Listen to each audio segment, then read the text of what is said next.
muy inauguration salle informatique bi rek gis ngeen ni mel nii macha allah def nañ ko ba pare ci njàppandalu nag njiitalu ki nga xamante ne moom moo jiite Prince Art di madame Ngoné Ndour moom lañ taxawal nii ak itamit àndandoo ci ak waa COSYDEP loolu lépp yaakaar naa ngir dooleel jàng bi fii ci réew mi kon yaakaar naa yéen a ngi ciy bay seen waar bu baax a baax dama lay bàyyi ak kàddu gi rek nga wax ma initiative bi ngeen jël lan moo ko waral.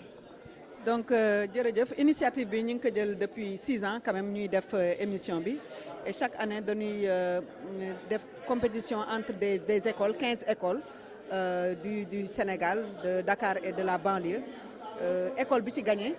dafay gagné salle informatique donc depuis 6 ans ñu ngi koy dem ren mooy 6e année bi ñu ñëw fii école cité Diamalaye remporté édition 2016-2017 bi.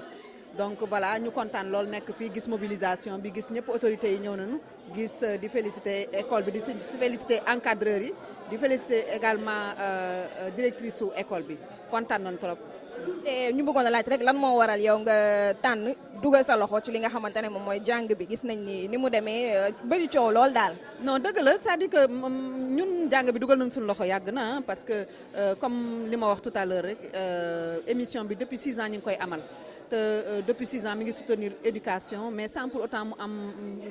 beaucoup plus de publicité kii parce que ñun dañu xalaat ne que ne peut-être lu baax boo koy def danga koy def te yàlla tax donc loolu moom moo waral chaque année ñu ñëw def ko teg ko mais dañ koy def peut-être damay profiter rek sa antenne pour wax ne que ni émission bi quand même initiative la bu noble la boo xam ne que ni depuis 6 ans ñu ngi koy def ak suñu partenaire COSYDEP maintenant ñu ngi xaar que autorités yi jàpp ci ñeneen sponsors yi jàpp ko aussi pour que moom tamit mu mën a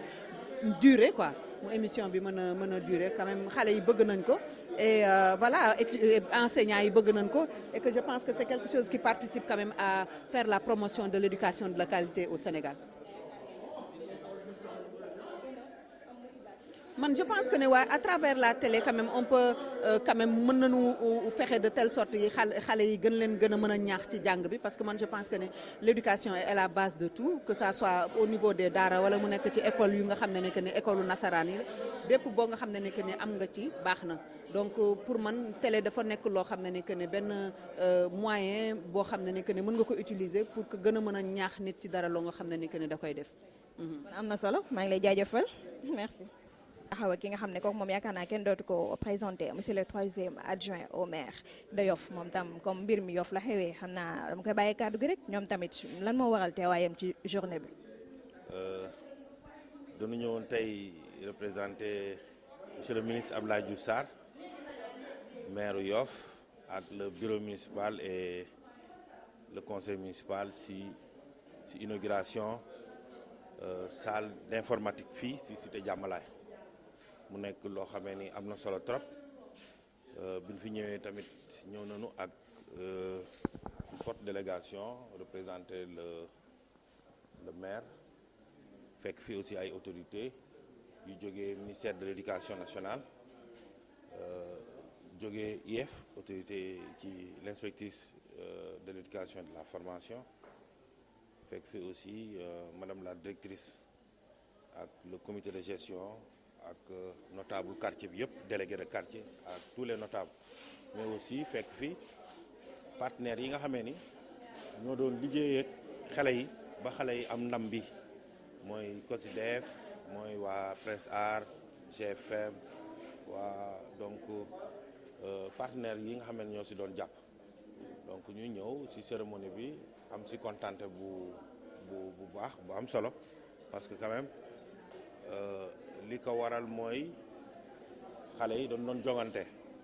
si biir jongante xale mooy si wàllu école mooy ay compétition lañ doon def yàlla def ñoom ñu jël premier si compétition yi donc ñoom comme ñoom ñoo jël premier ñu jàppale leen comme cadeau ay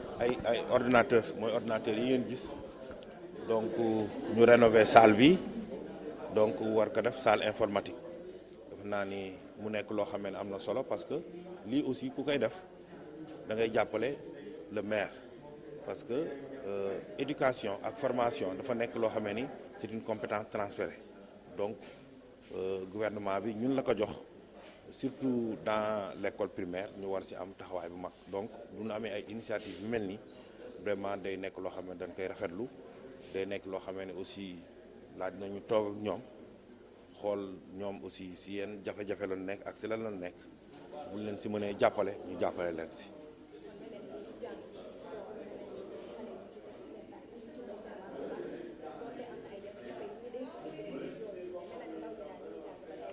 waaw Yoff moom defe naa ni mu di fii cité Diamalaye mu di école yeneen école yi nekk biir Yoff defe naa ni régulièrement ay compétition bu amee dañuy faral di bokk si ñi raw mu nekk loo xamee ni sunu ndam la aussi parce que si biir commune Yoff la nekk donc fu am succès rek parti bu am succès rek day nekk sunu ndam parce que si wàllu investissement def nañ si loo xamee ni conditions yi leen waroon permettre ñu mën a dem ci compétition di gagner compétition mettre nañ leen ci conditions yooyu moo doon ñu def le tout pour que école bu ubbee lépp lu jëm ci wàllu fourniture wàllu équipement wàllu encadrement ñu mettre ko à leur disposition te loolu dafa nekk une directive du maire Abdoulaye Diouf Sarr mu ni ubbi tey jàng tey au niveau national moom dafa bëgg biir Yoff fii ci Yoff ñu am ubbi tey jot fourniture tey. donc loolu nga xamee ni dañuy teel a jot seen fourniture dana leen permettre ñu teel a commencer njàng bi nekk à niveau ci enseignement apprentissage yi dana leen permettre aussi bu ñu demee ci ay jongante donc dafa naa ni duñ ci am retard te kenn du leen ci raw dafa naa loolu la ñu wane loolu moo tax ñu jël premier ñu am succès bi am ndam li donc dañ leen ci féliciter aussi merci. kon maa ngi lay jaajëfal.